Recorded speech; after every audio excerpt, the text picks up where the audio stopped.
I was born black and a woman.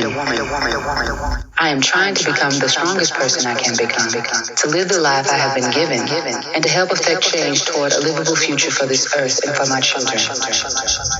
As a black, lesbian, feminist, socialist, poet, mother of two, including one boy and member of an interracial couple, I usually find myself part of some group in which the majority defines me as deviant, difficult, inferior, or just plain wrong.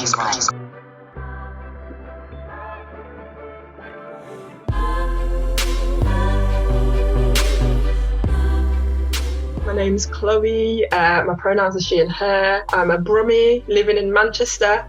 I'm a youth worker, I'm a community organiser, gatherer, dancer, shaker, all of those things there. Yeah, I'm from Birmingham, from Balsall Heath, B12. I liked my area, it was mixed, it was a little ruffian, ramping around the park, playing football, climbing trees, sneaking into places we shouldn't have, I felt like I had quite a good childhood. I was always playing out.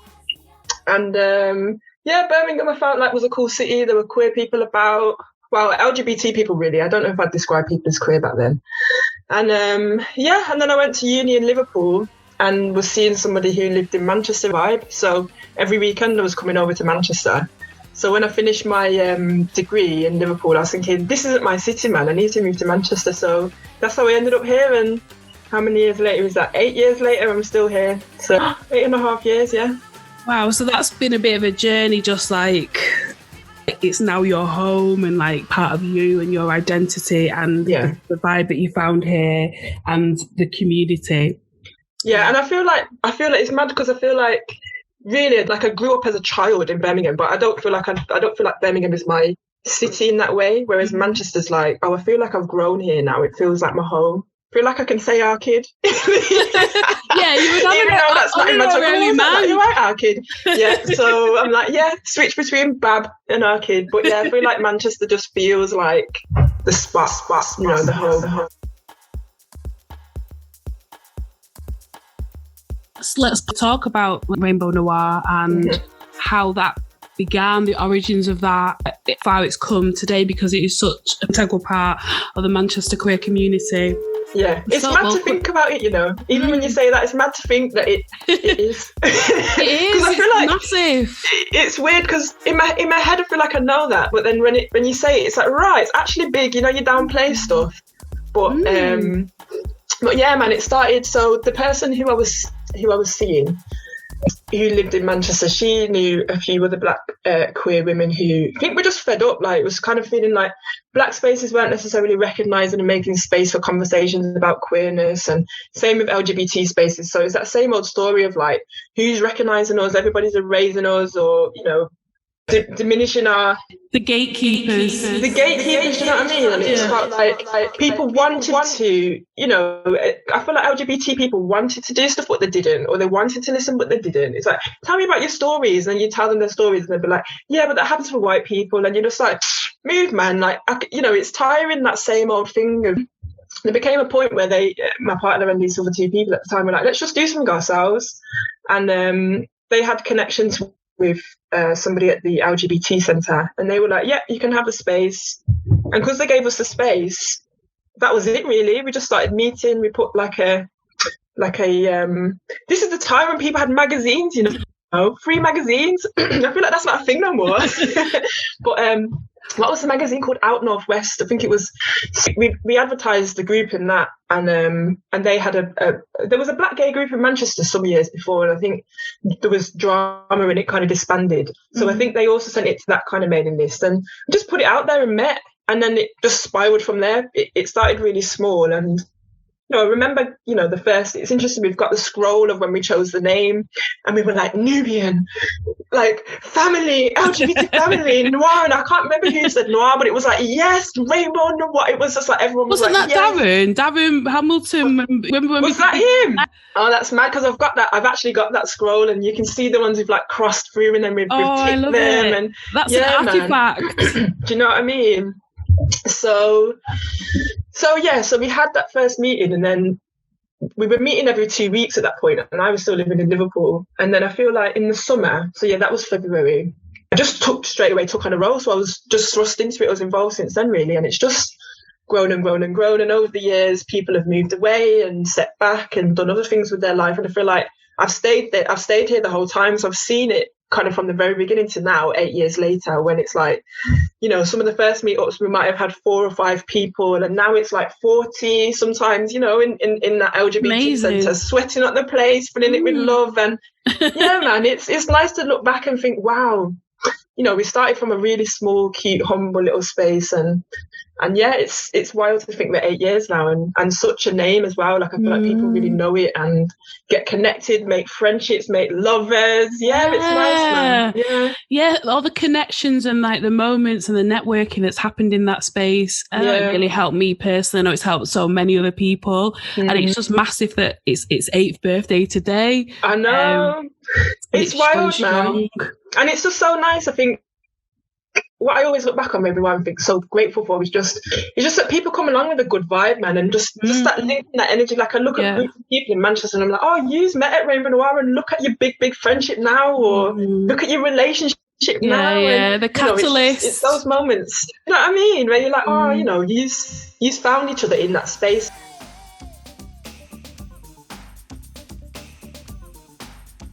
So from Rainbow Noir, like a little deeper into House of Noir. Okay.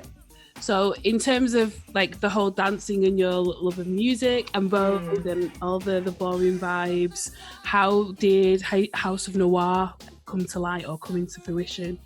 House of Noir came about because Darren Pritchard, Vogue extraordinaire, from Manchester, was just like, you just need to be in a house. He literally just put us together and said, right, you're doing it. And I really rate Darren, you know, because he just does his thing, man. And I've got so much respect for him. And he, because the ball scene in the North is quite white. He was really keen on this idea of just getting Q-Spot into houses and in it. And so I'm so, honestly, he just was like, yeah, you do it, you know, he just picked us to come together, and it just grew. Like, it's a few people to come together. We had a meeting.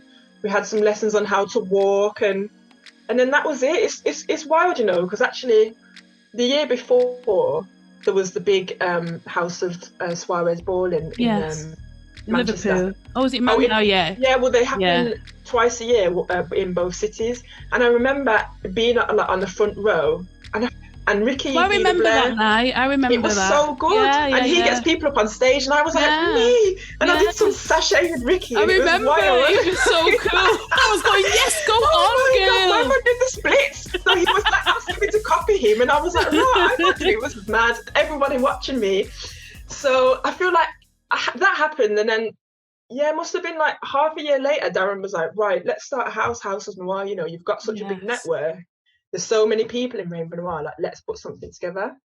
So we had our walking lessons, then we just did a ball, and we're literally thrown into the deep end. And then since then we've had like rehearsals, and Darren's really like run through the history and like taught us some really foundational, the fundamentals moves. And let's just big up Auntie Ken for the design. Auntie Ken, you know, amazing. Honestly, the outfits. I mean, I think what's really cool about House of Noir and the balls is that it's just such a fantasy. Like, you just live. You can be anything up there, and that feels. I feel like, you know, to an extent, you can be anything outside, but there's just a space where everyone there is roaring for you. They're like, yes, like, everything is celebrated, everything, and that feels like, it's really, for me, been a space of experimenting. I've been up there in like tight up dresses and heels and the Chanel pants. My god,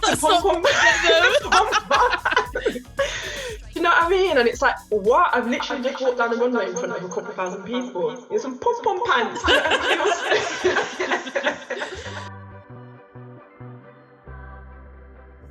It helps you to survive writing. It helps you to survive perhaps difficult things. It's the page is somewhere. The page, as it was then, not the screen, just a plain page. The page doesn't judge you. You come to it and you can write whatever you like, and you can write quite complexly as a child, and then growing into being an adult. So, but it took me a long while to kind of say I'm a writer. You know, if you're getting your hair done or something, and somebody says, what do you do? Many years ago, I took a picture of you and Jackie Kay, and this was at the Contact Theatre. Contact Theatre? Yeah. That popped up on my my phone the other day, and I've never seen someone so happy. So chuffed. Right, like you literally look like your birthdays and Christmases have come at once. Yeah, man. Looked like an absolute fangirl. Can you tell me what Jackie K is to you? Like, what is it about this woman that resonates with you so much? She's just such a lovely person. I think, I can't remember when I found Jackie K's work. So, she's a mixed race, Black, lesbian, poet, writer. And I can't remember how I bought her book, Trumpet. That was her first book. It was a birthday present. And I loved the writing in that book. And I think it was one of the first times I'd read a book that had that was a Black trans character, but had Black queerness represented in it. So I went on to buy her other books, and I just like the way she writes. Like when I feel really in her stories. And then when I met her and when I'd seen her talking, I was just like, oh, you're just such a lovely woman. You meet someone who you just want to hug. She just got that energy. And I think, for me, it was just like, oh, it's another mixed race woman. She's also a lesbian, and it just felt like, oh, this is a connection here. And yeah, man. I don't know why I love her so much, I just think she's really cool, and she seems really down to earth. She seems really authentic, and she seems to really care about people.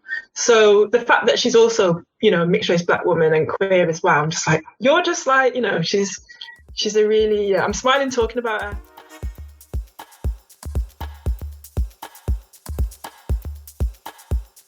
Was it more difficult being a lesbian in the Black community or being Black in the lesbian community? Well, I would have to say that I did not have experience of being a lesbian in the Black community because I left home when I was very young. I left home right after I was high school, and I moved to the village. So it was never a question of being a lesbian in the Black community for me until much later. I feel like Judith Butler, when I was at uni and looking at kind of gender and what even is gender, was probably my first queer reading or something. And she's still dropping, really insightful pieces online. So Judith Butler, I feel like, has just riding hard this whole time. I'm looking at a picture of Audre Lorde at the moment, and I feel like, watching footage of her and the spaces that she created with women to find their queerness and Black queerness and Afro-Germanic queerness. And so I think, looking at the spaces and that she held with women to just talk about their life, also as a mother and somebody who was terminally ill, she's been a really, really inspiring person to look back and watch and just see some of the spaces that look like some of the spaces we're in. Do you know what I mean? It's in a community room with your people talking about life. So, and then even like people in London, there's all the people that were involved in the Black Gay and Lesbian Centre, Dorothea Smart, and there's archival footage of them, and again it's like, oh, you man were, well, they weren't men. He does not saying that. You people, you women were there back in the day, in the 80s, creating these spaces, and it feels really special that that's a legacy of organising in the UK, and coming into 2000s, and we're creating those spaces for ourselves and looking back and thinking, wow, you did it in such a different time, and that was such a special space. I get really excited watching that footage. I'm like, yeah, man, there was a Black Gay Centre in London in the 80s. And, knowing that things were very different then, and people were still fighting for those spaces and creating spaces of our own. So people like Dorothea Smart, people like Lady Phil creating Black Pride, all these people are so, so significant in our history in the UK. So they're my women in the UK, man, that have been quite pivotal or influential in just existing and proving that this kind of thing can happen and has happened.